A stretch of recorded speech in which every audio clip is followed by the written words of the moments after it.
Hi, welcome to another Technics repair video. I have a pair of these Mark V's that previously could have been in a coffin case or something, as the power cable has been modded. Nicely done this time, but nevertheless it kind of takes it away from the fact that this is such a nice used turntable. So I'm going to replace it, and I thought I would just show you how it's done. There are a few options for replacing the cables, but I'm just going to use one of these figure 8 style molded mains leads. The other option is to just use some power cable that you can buy from DIY shop. This is just 2 wire with live and neutral, and then a new plug with a 5-amp fuse. Apart from you have to fit the plug to the end of that, everything else inside works in exactly the same way. Let's get on with it. The first thing we need to do is take the platter off and the cover, and obviously make sure that it's unplugged. Okay, the platter's just being a little bit stubborn, so we just want a soft handled screwdriver and lift up one side and just tap gently. Once the platter's off, we take the screws off from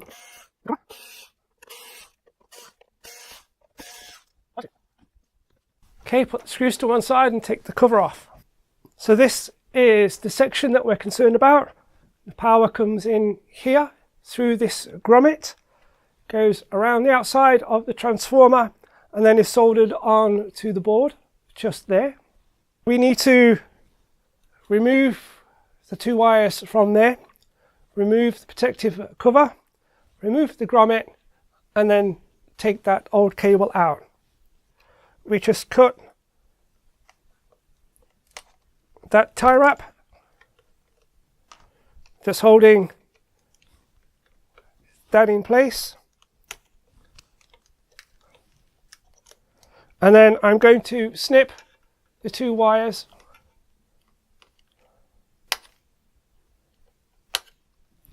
which then frees that up. So now that that is free, we can remove it from around the transformer, and we want to remove this plastic cover that protects it. Pulls off. Okay, the next step is to remove the grommet, and I'm just going to push that down and push it through the hole.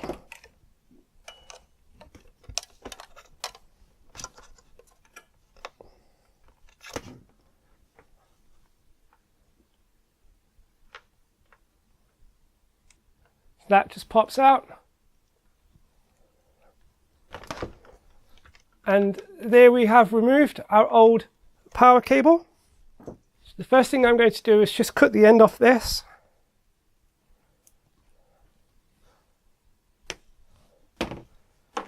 And then feed that up through the bottom of the turntable. And then I'm going to put the cover back on.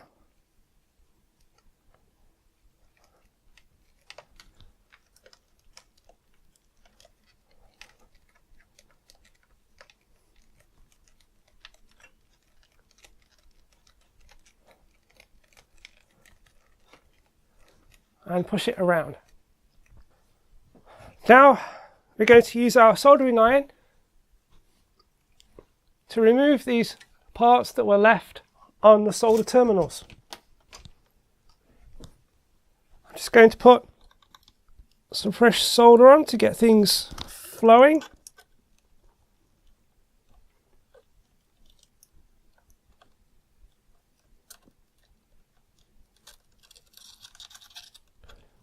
And then unwind the old cable.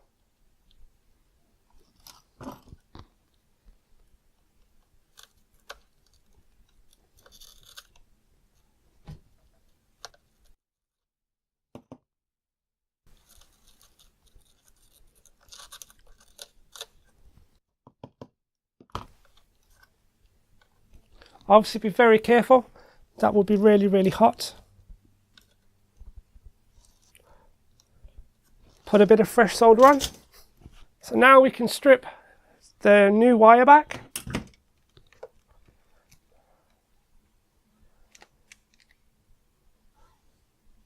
So I'm doing about 1.5 inches.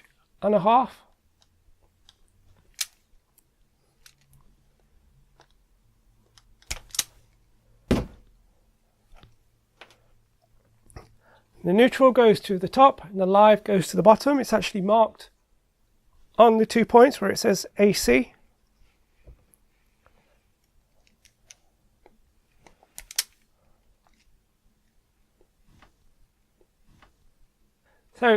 So using the strippers to just take the cover off.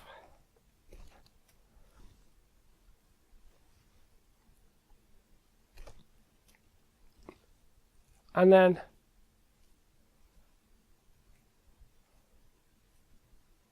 twist those up. So we're going to wrap these back around.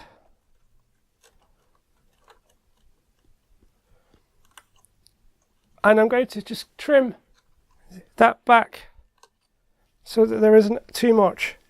So just where it's kind of doubled around on itself.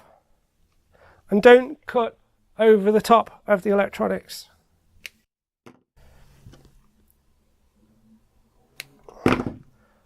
So there we can see that I've trimmed those back. And we just want it to just wrap around either side of that terminal. And then we will solder that back on.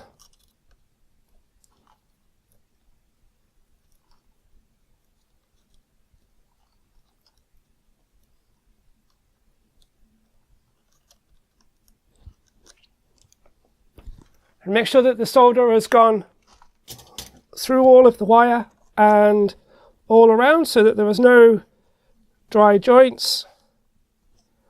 And we have a good solid connection.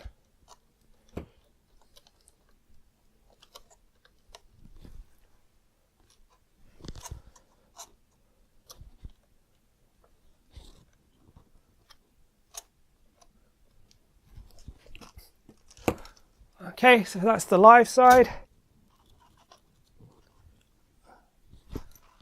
And that looks good.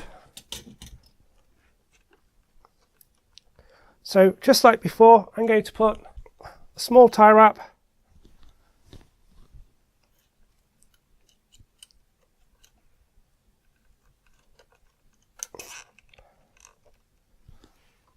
on there. So we can push the protective cover all the way up. That goes underneath the switch around the back of the transformer, and just like that. And now we need to put the grommet back in. So the grommet goes with the lip facing the top. We want to put that so that the flat part sits against the flat part of the grommet. We push the clip in,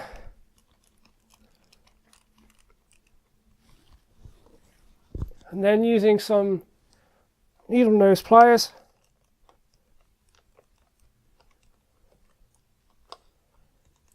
we squeeze that.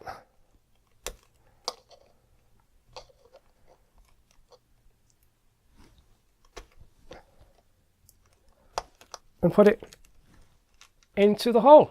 So that's now secure. So we have our new wire with the protective cover back on, soldered onto the AC terminals, and the grommet holding the cable back in place. While I've got it open, I'm just going to quickly clean up just the bits of dirt on the inside of there. Okay, and we can now put everything back together. The inside of that is okay.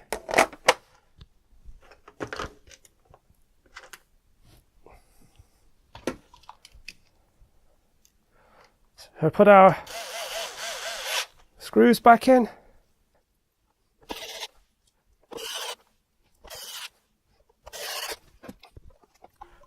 Our platter back on. And then this rather tasteful slip mat. So the next thing to do is to try this out. So I have my trusty stylus.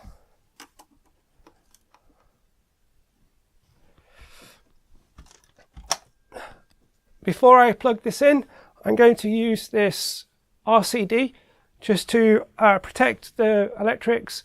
So if there are any problems, this will trip out before I take out all the power in the shared workshop that I'm in. So it's plugged in. I'm just going to trip the switch. And there we go. We have power. Quick check. And the pitch is okay. 33 and 45 are okay. The pop-up is okay. The pitch range on this Mark V works okay. It's connected up to my mixer, and we're quickly going to use my one-sided test disc. It wants to be on 45, so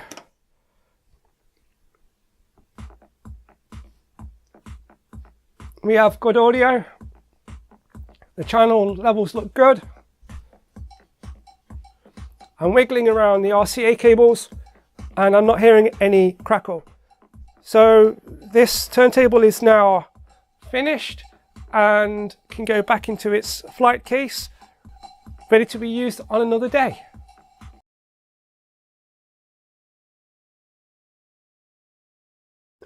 If you have a turntable and it doesn't have the correct plug, and you are thinking that you can just do what I've shown you and put a new plug on the end or change the wire completely, you need to make sure that your turntable has this switch under the platter, because if it doesn't have this switch, it will be fixed to whatever the voltage is from the country it was destined for.